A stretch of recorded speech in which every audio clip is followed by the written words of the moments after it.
जय हिंद दोस्तों। वंदे मातरम सभी को। दोस्तों, आज के वीडियो में हम 100 महत्वपूर्ण प्रश्न करेंगे संविधान के बारे में, जिसमें हमारा सबसे पहला सवाल है कि संविधान के किस अनुच्छेद में संघ और इसके राज्य क्षेत्र के बारे में बताया गया है। तो हमारा सही ऑप्शन नंबर डी हो जाएगा, अनुच्छेद 1। जी हाँ दोस्तों, अनुच्छेद 1 में संघ और इसके राज्य क्षेत्र के बारे में बताया जाता है, जिसमें बताया जाता है कि भारत एक राज्यों का संघ है। और इसी में हमारा अगला सवाल है कि संविधान के किस अनुच्छेद में पाकिस्तान से भारत आने वाले व्यक्तियों की नागरिकता के बारे में बताया जाता है। तो हमारा सही ऑप्शन नंबर बी हो जाएगा, अनुच्छेद 6। जी हाँ दोस्तों, अनुच्छेद 6 में पाकिस्तान से भारत आने वाले व्यक्तियों की नागरिकता के बारे में बताया जाता है। और इसी में हमारा अगला सवाल है, तीसरा सवाल, कि संविधान के किस अनुच्छेद में कानून के समक्ष समानता के बारे में बताया गया है। तो ऑप्शन नंबर बी, अनुच्छेद 14 में कानून के समक्ष समानता के बारे में बताया जाता है। और अगला सवाल है, संविधान के किस अनुच्छेद में अस्पृश्यता का अंत के बारे में बताया जाता है। अनुच्छेद 17 में। जी हाँ दोस्तों, ऑप्शन नंबर बी, अनुच्छेद 17 में अस्पृश्यता के अंत के बारे में बताया जाता है। और अनुच्छेद 16 में छुआछूत के बारे में बताया जाता है। अगला सवाल है, संविधान के किस अनुच्छेद में उपाधियों के अंत के बारे में बताया गया है। तो ऑप्शन नंबर डी, अनुच्छेद 18। जी हाँ दोस्तों, अनुच्छेद 18 में उपाधियों के अंत के बारे में बताया जाता है, जिसमें केवल तीन ही लोग उपाधि लगा सकते हैं, जैसे डॉक्टर, मास्टर। ऐसे लोग अपने नाम के आगे उपाधि लगा सकते हैं, और कोई अपना नाम के आगे उपाधि नहीं लगा सकता है कोई और इसमें हमारा अगला सवाल है कि संविधान के किस अनुच्छेद में रिट यानी संबंधित प्रावधान के बारे में बताया गया है। तो अनुच्छेद 32 के तहत रिट प्रावधान संबंधित जानकारी मिलती है। और इसी में हमारा अगला सवाल है, संविधान के किस अनुच्छेद में ग्राम पंचायतों के गठन का प्रावधान के बारे में बताया गया है। तो सही ऑप्शन नंबर सी हो जाएगा, अनुच्छेद 40 में ग्राम पंचायतों का गठन के प्रावधान के बारे में बताया जाता है। और इसी में हमारा अगला सवाल है, संविधान के किस अनुच्छेद में समान नागरिक संहिता यूसीसी लागू करने का प्रावधान के बारे में बताया गया है। तो अनुच्छेद 44 में। जी हाँ दोस्तों, अनुच्छेद 44 में समान नागरिक संहिता लागू करने का प्रावधान के बारे में बताया जाता है। और इसी में हमारा 9वां सवाल है, संविधान के किस अनुच्छेद में कार्यपालिका और न्यायपालिका के कार्य विभाजन में बारे में बताया गया है। तो अनुच्छेद 50 में संविधान के कार्यपालिका और न्यायपालिका के विभाजन के बारे में बताया जाता है। और इसी में हमारा 10वां सवाल है कि संविधान के किस अनुच्छेद में भारत के राष्ट्रपति का उल्लेख है। जी हाँ दोस्तों, काफ़ी इम्पोर्टेंट है कि इस संविधान के किस अनुच्छेद में भारत के राष्ट्रपति का उल्लेख है। तो अनुच्छेद 52 में। जी हाँ दोस्तों, ऑप्शन नंबर सी, अनुच्छेद 52 में राष्ट्रपति का उल्लेख होता है। और इसी में हमारा अगला सवाल है, 11वां सवाल, कि संविधान के किस अनुच्छेद में संघ की कार्यपालिका संबंधित शक्तियां राष्ट्रपति में निहित होगी बताया गया है। जी हाँ दोस्तों, संघ की कार्यपालिका संबंधित शक्तियां अनुच्छेद 53 में निहित होती हैं, जो कि अनुच्छेद 53 में बताया गया है। जी हाँ दोस्तों, इसी में हमारा अगला सवाल और 12वां सवाल है कि संविधान के किस अनुच्छेद में राष्ट्रपति के निर्वाचन मंडल के बारे में बताया गया है। तो अनुच्छेद 54 में। जी हाँ दोस्तों, ऑप्शन नंबर डी, अनुच्छेद 54 में राष्ट्रपति के निर्वाचन मंडल के बारे में बताया जाता है। और इसी में हमारा अगला सवाल है कि संविधान के किस अनुच्छेद में राष्ट्रपति के कार्यकाल का उल्लेख है। तो अनुच्छेद 56 में। जी हाँ दोस्तों, ऑप्शन नंबर ए, अनुच्छेद 56 में राष्ट्रपति के कार्यकाल के बारे में बताया जाता है कि राष्ट्रपति का कार्यकाल 5 वर्ष का होगा। और बाकी तमाम जानकारियाँ इसमें मिलती हैं। और इसी में हमारा अगला सवाल है कि संविधान के किस अनुच्छेद में राष्ट्रपति पर महाभियोग संबंधित प्रावधान के बारे में बताया गया है। जी हाँ दोस्तों, राष्ट्रपति पर महाभियोग कैसे लाया जाए और कैसे इसे हटाया जा सकता है और महाभियोग क्या होता है, अनुच्छेद 61 में बताया गया है। अनुच्छेद 61 के तहत महाभियोग लाकर राष्ट्रपति को अपने पद से हटाया जा सकता है।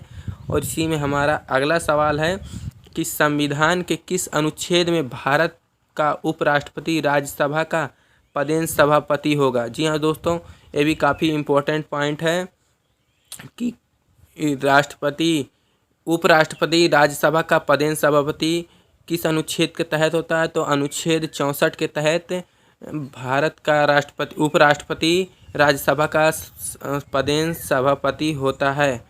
और इसी में हमारा अगला सवाल है कि संविधान के किस अनुच्छेद में आपातकाल के दौरान भाग 3 निलंबन के बारे में बताया गया। जी हाँ दोस्तों, संविधान के किस अनुच्छेद में आपातकाल के दौरान भाग 3 पर निलंबन के बारे में बताया जाता है, तो अनुच्छेद 359 के तहत आपातकाल के तीसरे भाग निलंबन के बारे में बताया जाता है। अनुच्छेद 352, अनुच्छेद 356 और अनुच्छेद 359 जो कि काफ़ी इम्पोर्टेंट पॉइंट है। और आगे उस 352 और 356 के बारे में भी बताएंगे। जी हाँ दोस्तों, वीडियो में बने रहिएगा।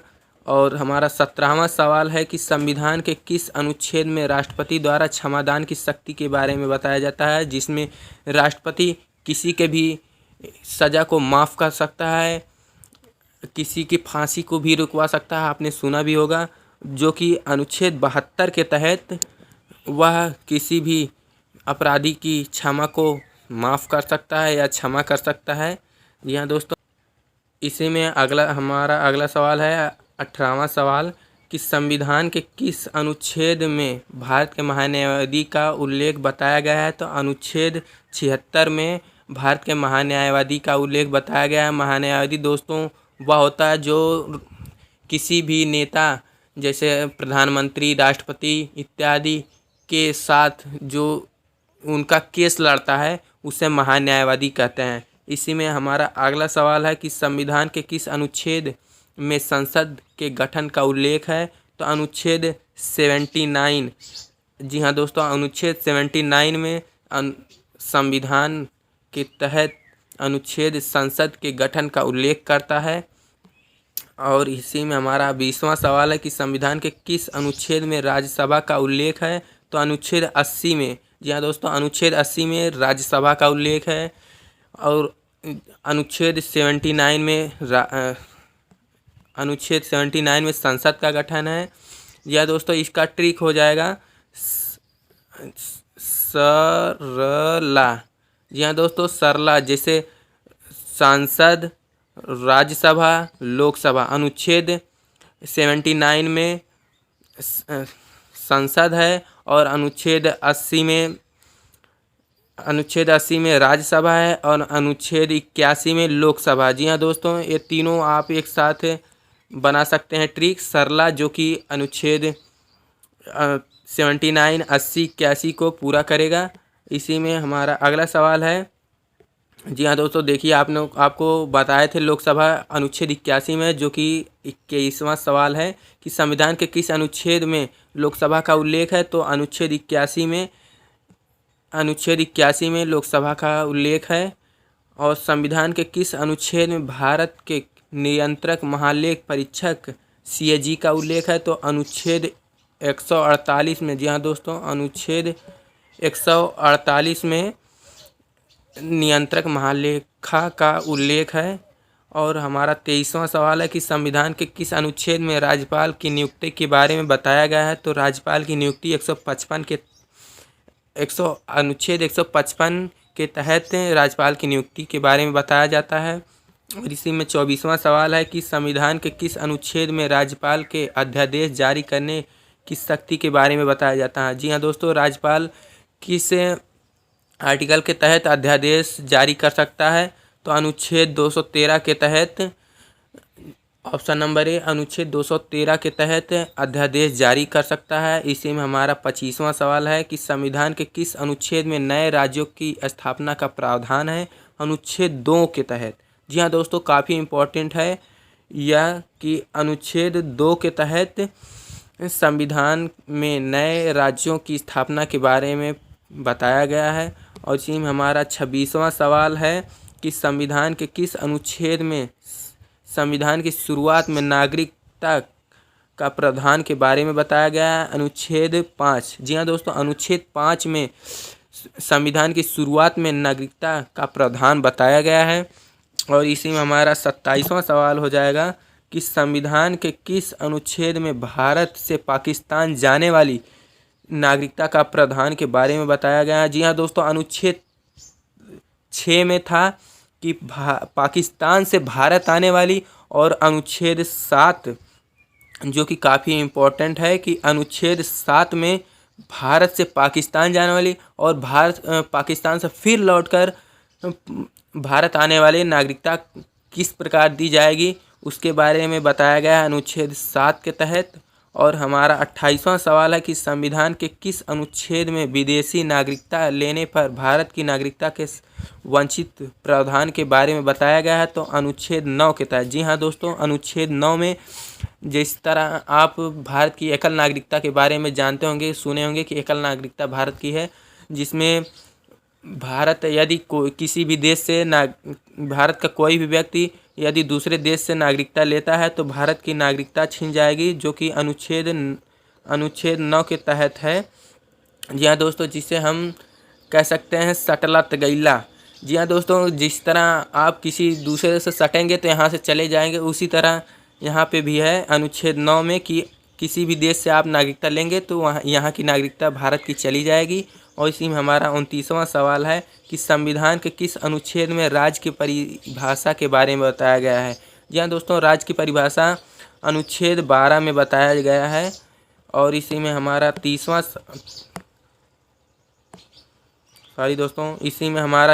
सवाल है कि संविधान के किस अनुच्छेद में मौलिक अधिकारों को लागू करने में संसद की शक्ति के बारे में बताया गया है, तो अनुच्छेद 33 में। जी हाँ दोस्तों, अनुच्छेद 33 में मौलिक अधिकारों को लागू करने संसद की शक्ति के बारे में बताया जाता है।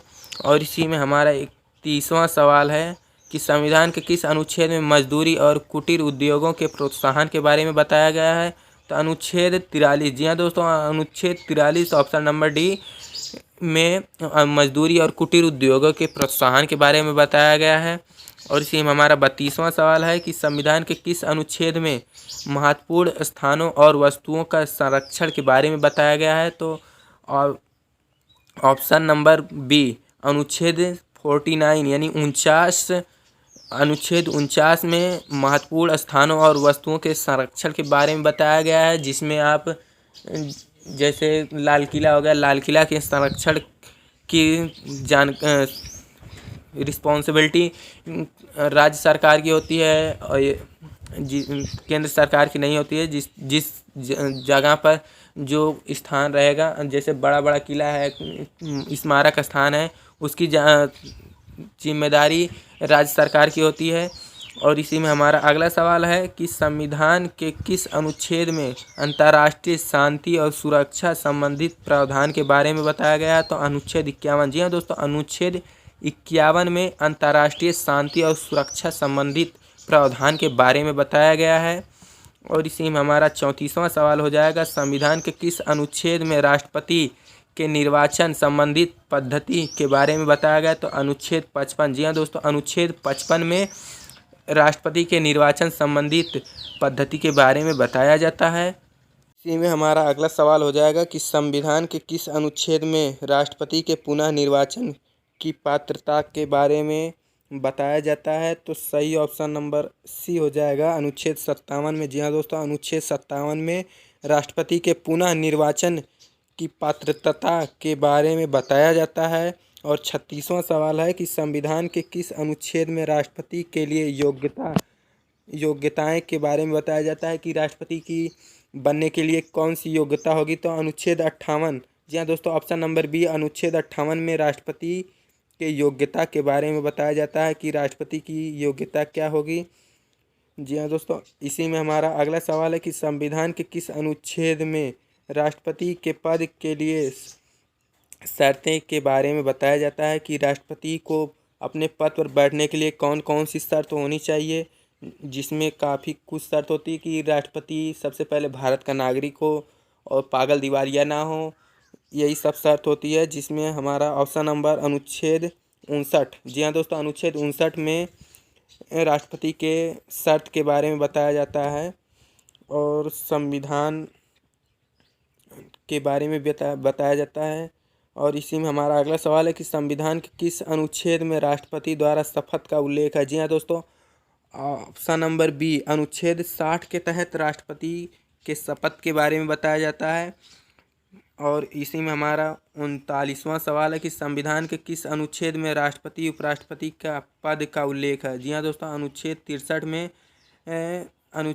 63 में उपराष्ट्रपति के पद का उल्लेख किया गया है। और इसी में 44वां सवाल है कि संविधान के किस अनुच्छेद में आकस्मिक स्थिति में राष्ट्रपति नहीं होने की स्थिति में उपराष्ट्रपति को राष्ट्रपति के तौर पर कार्य करने के बारे में बताया गया है। जी हाँ दोस्तों, अनुच्छेद 65 में यदि राष्ट्रपति किसी कारणवश अपने पद को छोड़कर चला जाता है या किसी देश में चला जाता है तो उसका कार्यभार उपराष्ट्रपति अनुच्छेद 65 के तहत संभालेगा। इसी में 41वां सवाल है कि संविधान के किस अनुच्छेद में उपराष्ट्रपति का निर्वाचन संबंधित प्रावधान है। तो ऑप्शन नंबर बी, अनुच्छेद 66 के तहत उपराष्ट्रपति का निर्वाचन संबंधित प्रावधान है। और इसी में हमारा अगला सवाल हो जाएगा, संविधान के किस अनुच्छेद में उपराष्ट्रपति के कार्यकाल का उल्लेख किया गया है। तो अनुच्छेद 67 में। जी हाँ दोस्तों, अनुच्छेद 67 में उपराष्ट्रपति के कार्यकाल के बारे में उल्लेख किया गया है।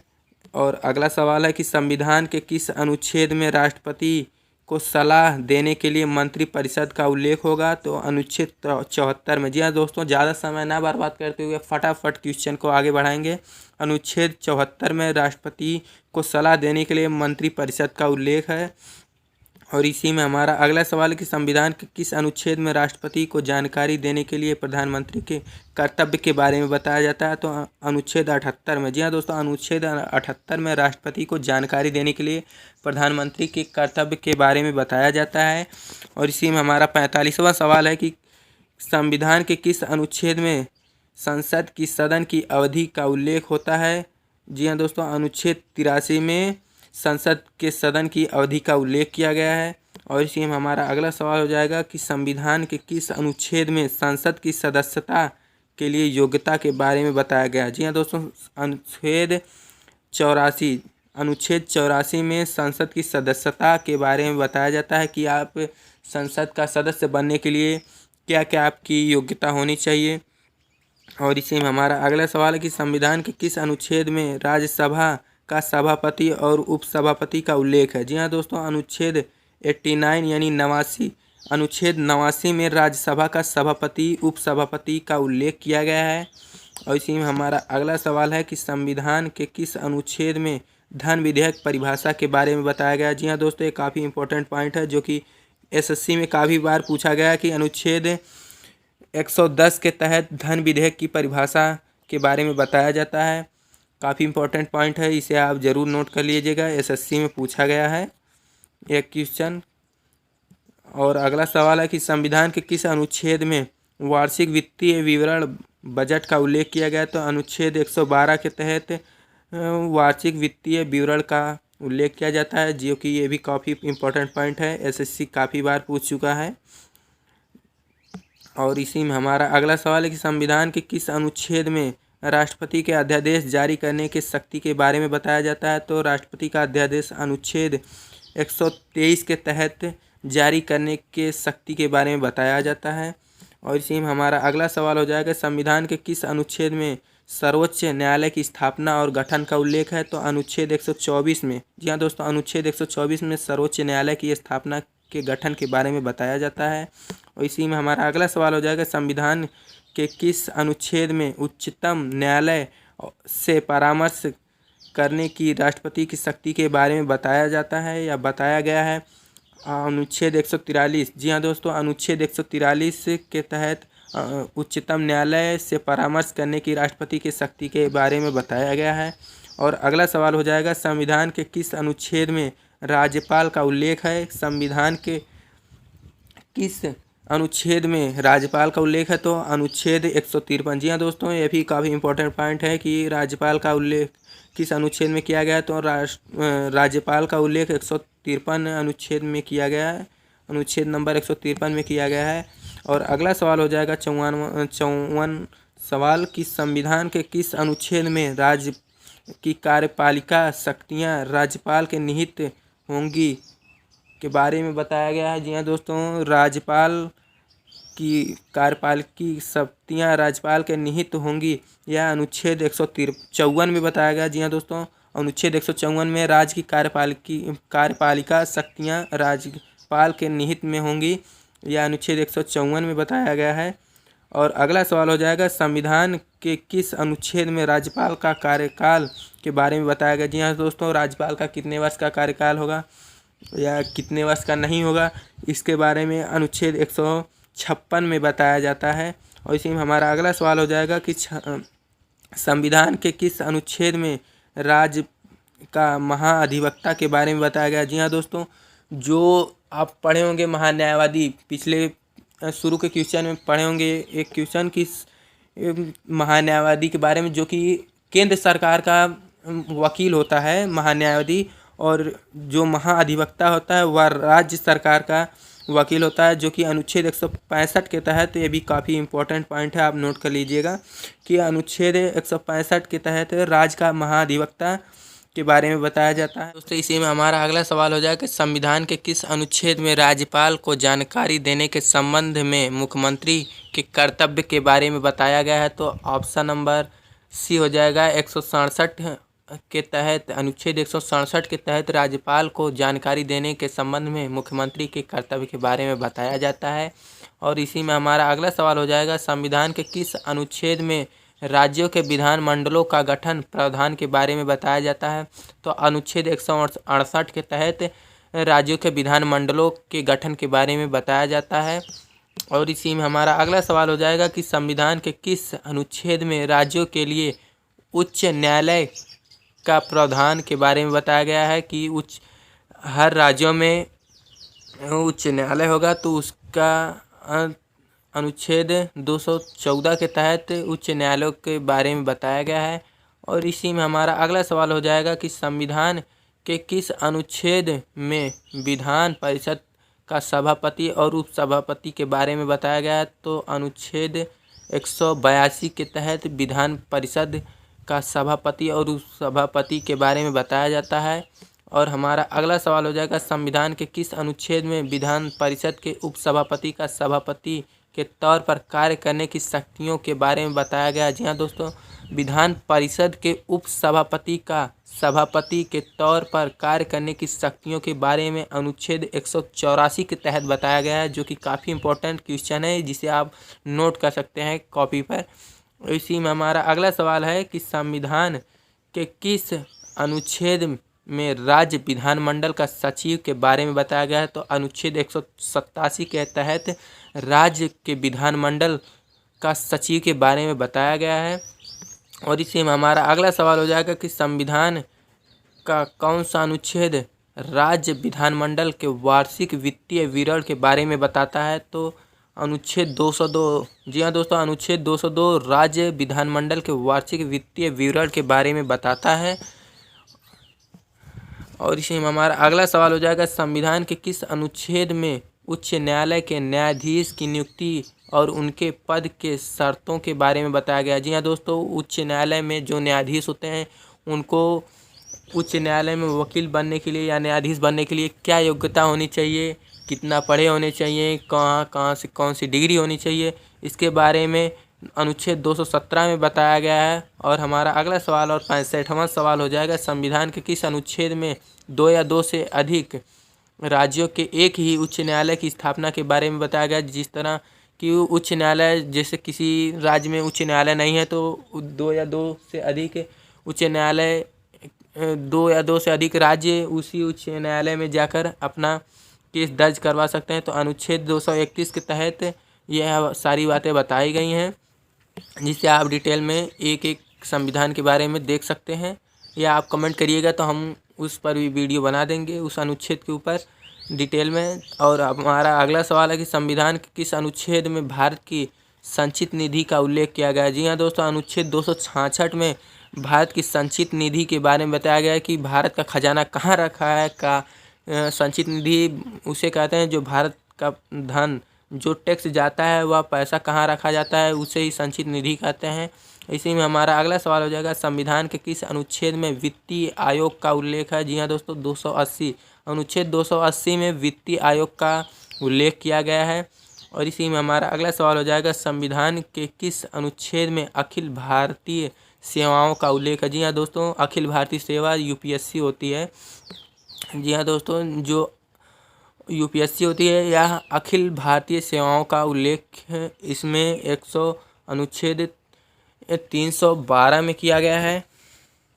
और इसी में हमारा अगला सवाल हो जाएगा, संविधान के किस अनुच्छेद में संघ और राज्यों के लिए लोक सेवा आयोग यूपीएससी और अदर स्टेट पीसीएससी का उल्लेख किया गया है। जी हाँ दोस्तों, अनुच्छेद 315 में संघ और राज्यों की लोक सेवा आयोग का उल्लेख किया गया है।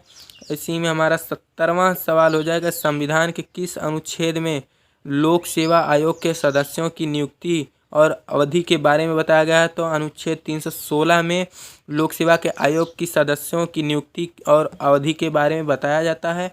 और हमारा अगला सवाल हो जाएगा, संविधान के किस अनुच्छेद में लोकसभा में अनुसूचित जाति और जनजाति के लिए आरक्षण के बारे में बताया गया है, जिसमें SC ST के आरक्षण और के बारे में बताया जाता है। तो अनुच्छेद 330 में, जी हाँ दोस्तों, अनुच्छेद 330 काफ़ी इम्पोर्टेंट पॉइंट है, इसे आप नोट कर लीजिएगा। अनुच्छेद 330 में अनुसूचित जनजाति के लोकसभा के बारे में बताया जाता है। और इसी में हमारा अगला सवाल हो जाएगा, संविधान के किस अनुच्छेद में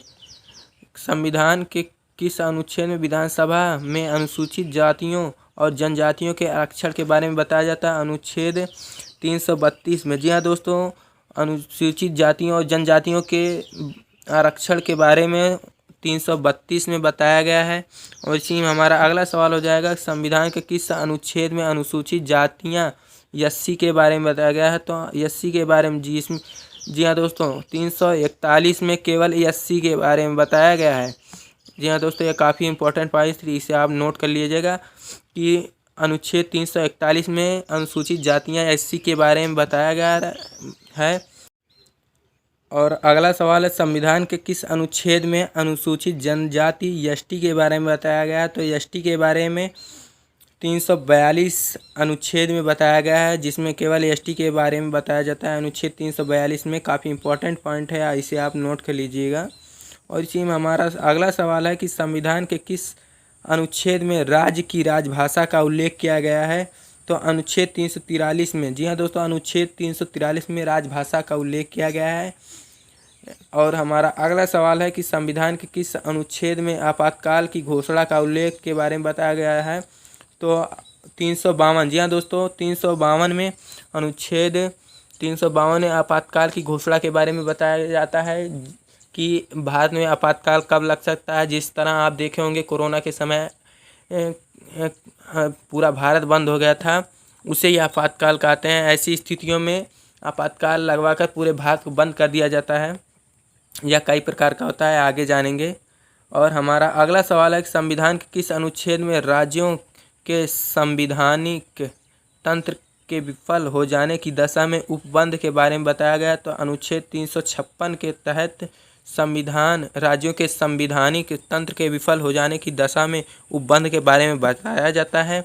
और हमारा अगला सवाल है 78वां सवाल, संविधान के किस अनुच्छेद में आपातकाल के दौरान अनुच्छेद 19 के उपबंधों का निलंबन का उल्लेख है। तो अनुच्छेद 58, जी हाँ दोस्तों, यह भी काफ़ी इंपॉर्टेंट पॉइंट है कि अनुच्छेद 358 के तहत आपातकाल के दौरान अनुच्छेद 19 अपने आप समाप्त हो जाता है। जिस तरह जब अनुच्छेद 358 लागू होता है तो हमारा अनुच्छेद 19 अपने आप समाप्त हो जाता है, जिसमें काफ़ी हमारे मौलिक अधिकारों के बारे में होता है कि हमें घूमने की आज़ादी होती है, बसने की आज़ादी होती है,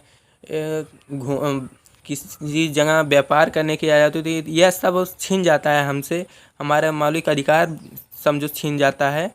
और हम इसी में हमारा अगला सवाल है कि संविधान के किस अनुच्छेद में वित्तीय आपात के बारे में उपबंध के बारे में बताया गया है? तो अनुच्छेद 360 में। जी हाँ दोस्तों, अनुच्छेद 360 में वित्तीय आपात के उपबंध के बारे में बताया गया है।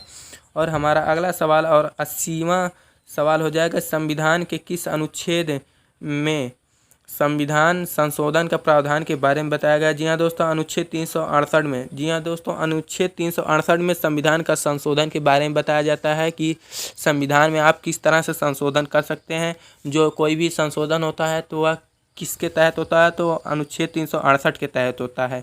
और इसी में हमारा अगला सवाल हो जाएगा, संविधान के किस अनुच्छेद में भारत के बाहर रहने वाले प्रवासियों के नागरिक के अधिकार के बारे में बताया गया? तो अनुच्छेद 8। जी हाँ दोस्तों, अनुच्छेद 8 के तहत भारत के बाहर रहने वाले प्रवासियों के बारे में, नागरिकता के बारे में बताया जाता है। और हमारा अगला सवाल है कि संविधान के किस अनुच्छेद में धर्म, जाति, लिंग, जन्म स्थान आदि के आधार पर भेदभाव नहीं होगा? यह अनुच्छेद 15 में बताया जाता है। जी हाँ दोस्तों, अनुच्छेद 15 के तहत आप किसी भी लोगों से धर्म, जाति, लिंग या जन्म स्थान के आधार पर भेदभाव नहीं कर सकते। यह अनुच्छेद 15 में बताया जाता है। और हमारा अगला सवाल है कि संविधान के किस अनुच्छेद में शांतिपूर्वक बिना हथियारों के कहीं पर इकट्ठा होने के बारे में बताया गया? तो अनुच्छेद 19 के तहत। अनुच्छेद 19 के बी के तहत किसी भी स्थान पर इकट्ठा होने की बारे में बताया जाता है। और हमारा अगला सवाल है कि संविधान किस अनुच्छेद में देश के किसी भी भाग में आने जाने की स्वतंत्रता के बारे में बताया गया है? तो अनुच्छेद 19 के डी के तहत। जी हाँ दोस्तों, आगे आपने देखा होगा कि अनुच्छेद जब अनुच्छेद 358 लागू होता है तो अनुच्छेद 19 अपने आप समाप्त हो जाता है। तो यही सब मौलिक अधिकार आपका समाप्त हो जाता है। और इसी में अनुच्छेद 19 का डी के तहत आप किसी देश के किसी भी भाग में स्वतंत्रता से आप घूम सकते हैं। और हमारा अगला सवाल है कि संविधान के किस अनुच्छेद में कारखानों आदि भारी काम में 14 वर्ष कम आयु के बच्चों पर प्रतिषेध के बारे में बताया गया है? तो अनुच्छेद 24 में। जी हाँ दोस्तों, अनुच्छेद 24 के तहत आप 14 वर्ष से कम उम्र के बच्चों को किसी भी कारखानों में या जहरीली वस्तु जहाँ पर जहरीली वस्तुएं बनती हैं, जैसे खाद हुआ, यूरिया, डाई, पोटाश, ऐसी वस्तुएं जहाँ पर बनती हैं वहाँ पर आप 14 वर्ष से कम उम्र के बच्चों को काम नहीं करवा सकते हैं ऐसे कारखानों में। और हमारा अगला सवाल है, संविधान के किस अनुच्छेद में मौलिक अधिकार लागू करने संबंधित प्रावधान के बारे में बताया गया? तो अनुच्छेद 35 के तहत मौलिक अधिकार को लागू करने के संबंधी प्रावधान के बारे में बताया गया है। और हमारा अगला सवाल है कि संविधान के किस अनुच्छेद में राष्ट्रपति और उपराष्ट्रपति निर्वाचन संबंधित विषय के बारे में बताया गया? तो अनुच्छेद 71। जी हाँ दोस्तों, अनुच्छेद 71 के तहत राष्ट्रपति और उपराष्ट्रपति के निर्वाचन संबंधित विषयों के बारे में बताया गया है। और हमारा अगला सवाल हो जाएगा, संविधान के किस अनुच्छेद में प्रत्येक जनगणना के बाद सीटों का पुनः समायोजन के बारे में बताया गया? तो अनुच्छेद 82 के तहत जनगणना के बाद सीटों का पुनः समायोजन के बारे में बताया जाता है। और हमारा अगला सवाल हो जाएगा, संविधान के किस अनुच्छेद में लोकसभा के अध्यक्ष और उपाध्यक्ष का उल्लेख है? जहाँ दोस्तों अनुच्छेद 93 के तहत लोकसभा के अध्यक्ष और उपाध्यक्ष का उल्लेख होता है।